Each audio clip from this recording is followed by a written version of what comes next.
પ્રસ્તુત છે પ્રાસંગિક. આજનો વિષય છે ભારતમાં જાદુગરીના સદાકાળ મહારથીઓ. સંપાદન અને પઠન જાગૃતિ વકીલ.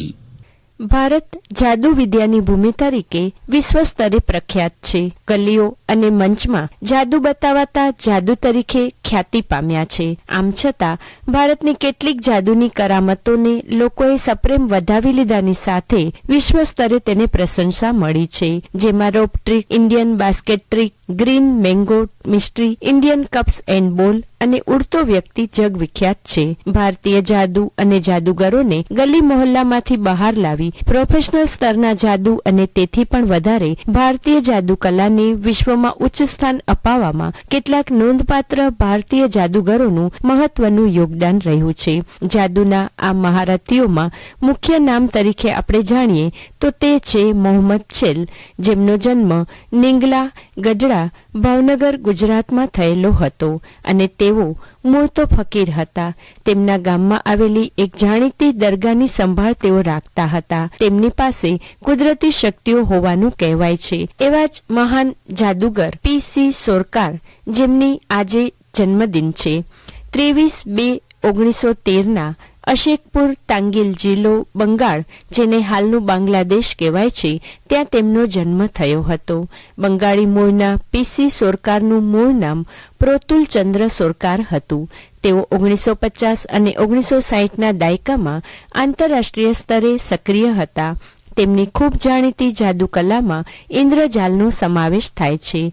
તેઓ આ કલા લાઈવ ઓડિયન્સ તેમજ ટેલિવિઝન સમક્ષ રજૂ કરતા હતા. ભારત સરકારે તેમના માનમાં 23 ફેબ્રુઆરી 2010ના રોજ 5 રૂપિયાની પોસ્ટલ ટિકિટ પણ બહાર પાડી હતી. તેમને 1964માં પદ્મશ્રી પુરસ્કારથી સન્માનિત કરાયા હતા. તેમને 1946 અને 1954માં અમેરિકામાં જાદુનો ઓસ્કાર ગણાતા ધ ફિન્ક્સ એવોર્ડથી સન્માનિત કરાયા હતા. ભારતના મહાન જાદુગર એવા પી.સી. સોરકારનો બીજો દીકરો એટલે પી.સી. સોરકાર જુનિયર તરીકે જાણીતા જાદુગર છે. તેમનું મૂળ નામ પ્રદીપચંદ્ર સોરકાર છે. તેમણે કોલકાતા યુનિવર્સિટીમાંથી સાયકોલોજીમાં ડોક્ટરેટની પદવી મેળવી છે. તેઓ પણ પિતાની જેમ ઇન્દ્રજાલ મેજિક ટ્રીક માટે જાણીતા છે. તેઓ મનોરંજન ક્ષેત્રમાં સૌથી વધુ વિદેશી નાણાં કમાવાનો રેકોર્ડ ધરાવે છે.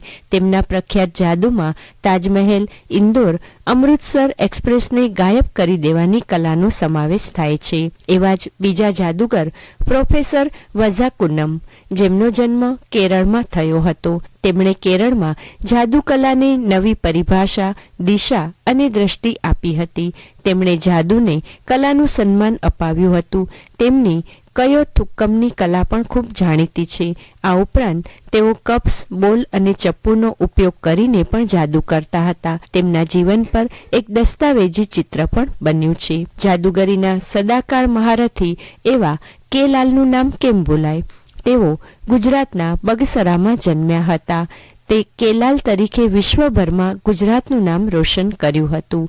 જાદુગરનું મૂળ નામ કાંતિલાલ ગિરધરલાલ વોરા હતું. 62 વર્ષની જાદુગર તરીકેની કારકિર્દીમાં તેમણે 22,000થી વધુ શો કર્યા હતા. કેલાલ વર્ષ 1968માં અમેરિકાના IBM દ્વારા વિશ્વના સૌથી ઝડપી જાદુગર તરીકેનું બિરુદ મેળવનાર જાદુગર છે. તેઓ તેમની વિવિધ મેજિક ટ્રીક જેવી કે ધડથી માથું અલગ થયા છતાં વાતો કરતું હોય, giant killer show, flying lady અને એવિલ જોકર માટે જાણીતા છે. જાદુગરી વિશેના ઇતિહાસકાર ડેવિડ પ્રાઇસે નોંધ્યું છે, ભારતને જ્યારે પશ્ચિમના મોટા નામો સામે ઊભો રહી શકે તેવો માસ્ટર દેશી જાદુગર જોઈતો હતો અને તે વખતે જ પી.સી. સરકારનું આગમન થયું હતું. તેમના કારણે ભારતીય જાદુને આગવી ઓળખ મળી હતી અને દુનિયાભરના જાદુગરોએ તેમના પ્રદાનનો સ્વીકાર કરવો પડ્યો હતો. આજના દિને જાદુગર પી.સી. સોરકારને સ્મરણાંજલિ. ભારતમાં જાદુગરીના સદાકાળ મહારથીઓ એ વિશે હમણાં જ આપ પ્રાસંગિક સાંભળી રહ્યા હતા. સંપાદન અને પઠન જાગૃતિ વકીલ.